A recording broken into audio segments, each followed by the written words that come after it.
Саламатсыздарбы жалпы эле интернет сүйүүчүлөр. Бүгүндөн баштап Укмуш медиа каналы менен биргеликте даярдаган Facebooktун баатырлары аттуу алгачкы аудио китепти сериал кылып тартууламакчыбыз. Чыгарманы жазган жана окуган мен, кыргыздын эркиндикти сүйгөн кызы Майя Facebook'та сүйдүрүп күйдүрүп деген аккаунтта жүрөм. Ал эми музыка кошуп монтаж иштерин жасаган Укмуш медиа каналы болмокчу. Журналисттин ручкасы ок атуучу курал деп айтылчу мындан 15 жыл мурун. Азыр ар бир интернетке кирген жарандын колунда курал бар. Ал телефондун бетиндеги кнопкалар. Телефонубузга жашынып отуруп эле каалаган адамды жарадар кылабыз. Кааласак так эле жүрөк тушка атабыз. Facebooktун баатырлары деп атаган себебим мына ошол. Менин каармандарым Facebook'та гана баатыр. Каалаганын жазышат, каалагандай пост чыгарат. Кимдир бирөө жарадар болдубу, жүрөгү канадыбы, баштары да оорубайт. Мен деле ошол өз билгенин жасаган каармандардын биримин. Ушундай аудио китеп чыгаргым келди, оюмду ишке ашырып атам. Айрыкча менин чыгармамда аты аталган каармандар бул болгон окуя деп мен элди ишендирейин деген оюм жок. Жөн гана менин оюмдан токулган жомок. Бир гана айырмасы. Биз бала кезде окуган, же азыр деле бөбөктөр окуган жомоктор. Илгери өткөн заманда деп башталат эмеспи? А менин жомогум эч кандай илгерки заман эмес. Учурдун талабына ылайык ой жүгүртүп жазылган. Өзүмүн 1-класста чогуу окуган курбум Динара Жороеваны башкы каарман кылып тандап алдым. Ал мени менен кошо баштан аяк баяндап жазганга жардам берет. Эмесе сөз кезегин Динара айымга берейин. Рахмат курбум. Мени Facebook'ка кирип калышыма себепкер болгон ушул сүйдүрүп күйдүрүп деген аккаунттагы курбум Майя. Экөөбүз биргеликте көптөгөн Facebook колдонуучулардын сиз билбеген сырларын ачып беребиз. Албетте, мунун баары чындык деп кепилдик бербейбиз. Биз каармандардын жеке баракчасына кирип, жазган постторуна карап, өз алдыбызча көркөмдөп, жомок айлантабыз. Эмесе баштадык. Азырынча курбум, сен уктай бер, эс ала бер. Качан мен уйкум келгенде, уктабай, дүрбү салып карап отурасың, Кеттик эмесе. Эң биринчи көзүмө урунганы күлкү тамаша группасы болду. Бир сыйра көз жүгүртүп, көңүлүмө жаккан постторду көчүрүп жазып алдым. Нурия Нуру, администратор. Биринчи пост. Группада жапжаңлар, нервиңерди сактагыла. Мага коротпогула. Это бесполезно, ха-ха-ха деген смайликтерди коюптур. Экинчи пост. Каякты карап Асел көзүн ачты, колун кыймылдатты, Асел тамак ичти, тобу. Эгер мага бир нерсе болсо, Нурия көзүн ачты, Нурия колун кыймылдатты деп мени да жаңылык катары айтат болду экен, таң калыштуу смайликтерди коюптур. Үчүнчү посту кызык экен. Кеңеш сурайм, маскара кылбай жооп бергиле. Өзүм араң турам эле, Адахамадым арты сүйүп калдым. Чын кантип жолуксам болот?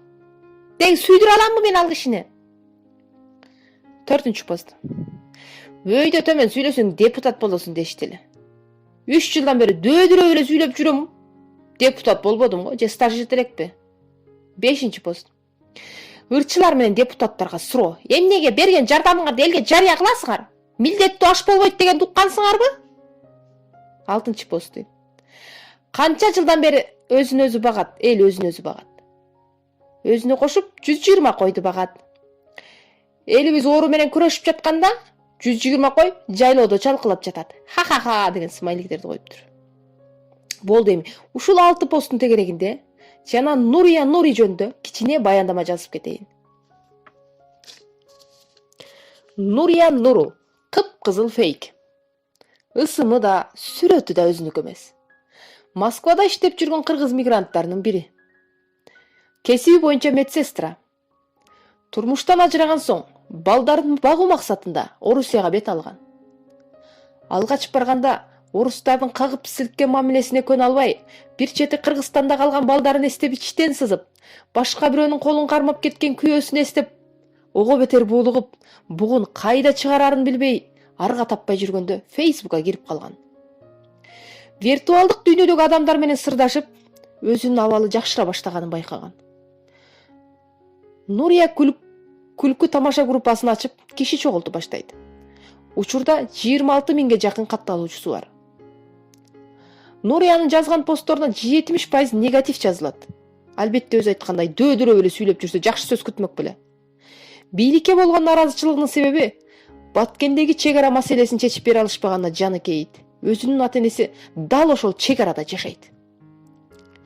Ал эми Асел Кадырбекова жөнүндө жазганына келсек, үстүбүздөгү жылдын 26 июнь күнү аталган ырчы автокырсыкка учурап комага түшкөн. Интернет сайттарынын баары эле Асел жаша деген ураанга толду. Ал жөнүндө туура эмес да маалымат берип, пайда тапкан блогерлер да болду. Учурда эсине келип тамак жеп калды. Нурия жүрөгү таза, эч кимге жамандыгы жок кыз.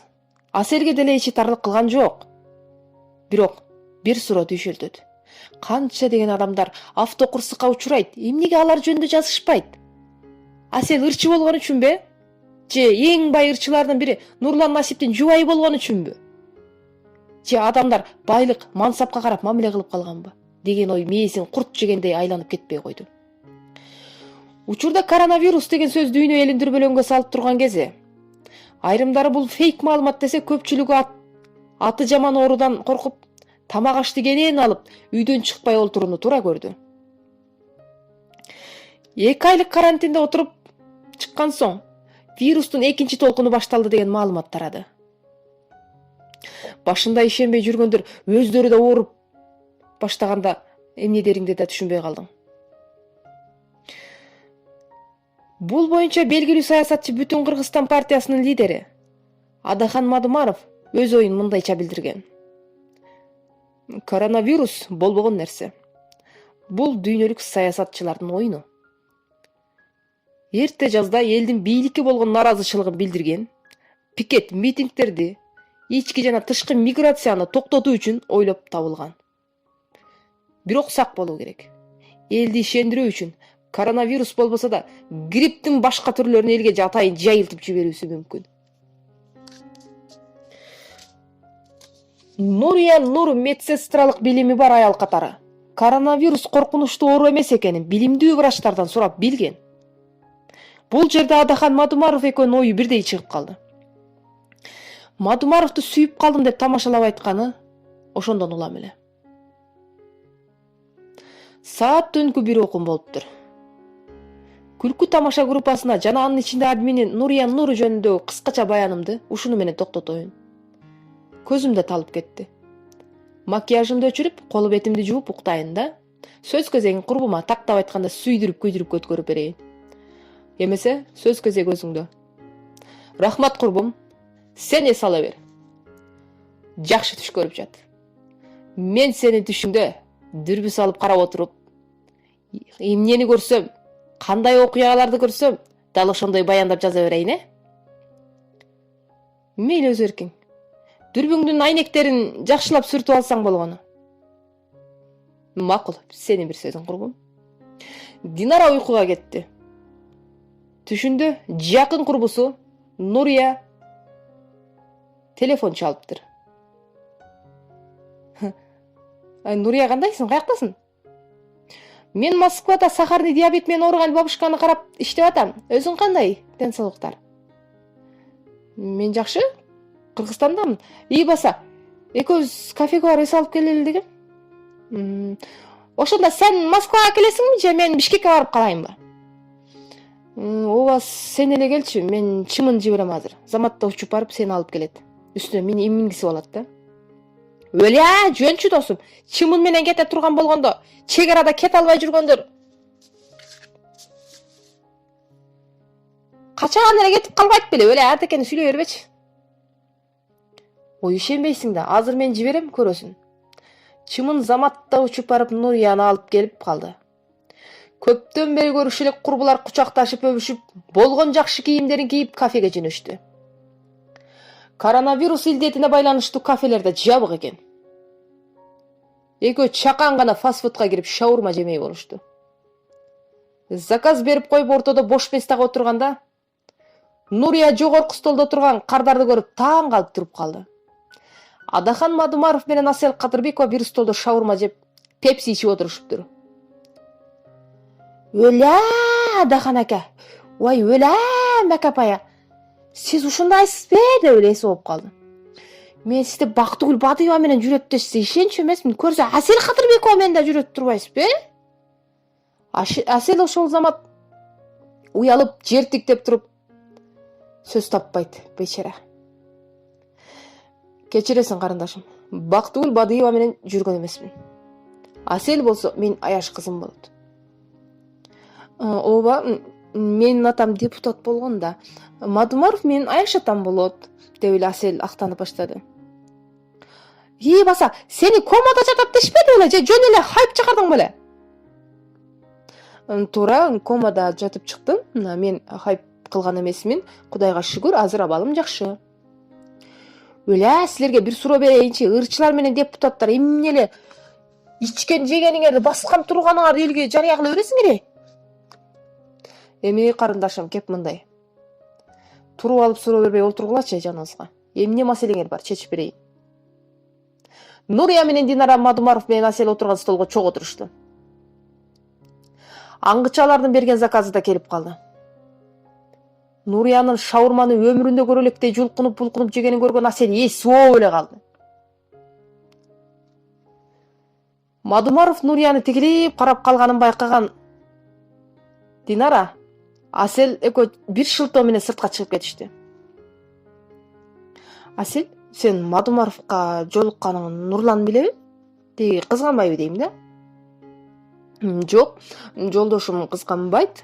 Анткени Адахан Кимсанбаевич менин аяш атам болот бир чети. Анан жумуш боюнча сүйлөшүүлөр болуп жаткан. Кандай жумуш, мисалы саясатчылар менен ырчылардын кандай жумушу бар дейм да? Туура суроо, жакында шайлоо болот, ошого карата Бүтүн Кыргызстан партиясын колдоп ырдап бергиле Нурлан экөөңөр дегенден ошол боюнча сүйлөшүүлөр болуп жатат десем болот. Жакшы экен. Бул учурда Нурия Адахан Мадумаровду мойнунан кучактап, оозунан өпкүлөп жаткан. Динара "Нурия!" деп кыйкырып жиберди. Асел эсинен таанып калды. Өзү да көп наркоз ичип калган үчүн алсыз болуп калган эле. Мындай көрүнүштү көтөрө алмак эмес. Аселя эсиңе келчи, Аселя. Сен түшүнбөй калдың. Адахан ака чек ара маселесин чечип берем дегенде сүйүнүп кетип оозунан өп жибербедимби? Силер туура түшүнгүлөчү мени. Тез жардам. Динара тез жардамга чалып баштады. Мадумаров ордунан туруп ручкасын төшүнө кыстарып чыгып баратканда кайдан жайдан Нурлан Насип пайда болду. Эси болуп жаткан Аселди колуна көтөрүп фастфудтан чыгып кетти. Нурия Адахандын артынан чуркап жөнөдү. Номерин сурайт окшойт чамасы. Динара терилеп булап, көл шал болуп, аба жетпей кыйналып баратканда кокусунан ойгонуп кетти. Деп кыйкырып жиберди. Мунун баары түш экенин билип, кайра уйкуга кетти. Урматтуу көркөм адабият сүйүүчүлөр, биринчи китептин биринчи бөлүмүн ушул жерден токтотом. Чыгармадагы өзөктүү окуялар кимдир бирөөнүн кычырын келтирсе, кечирип коюңуздар. Бул жөн гана жомок. Дагы бир жолу айтам, жомок. Көңүл бурганыңыздар үчүн чоң рахмат. Кийинки бөлүмдө жолукканча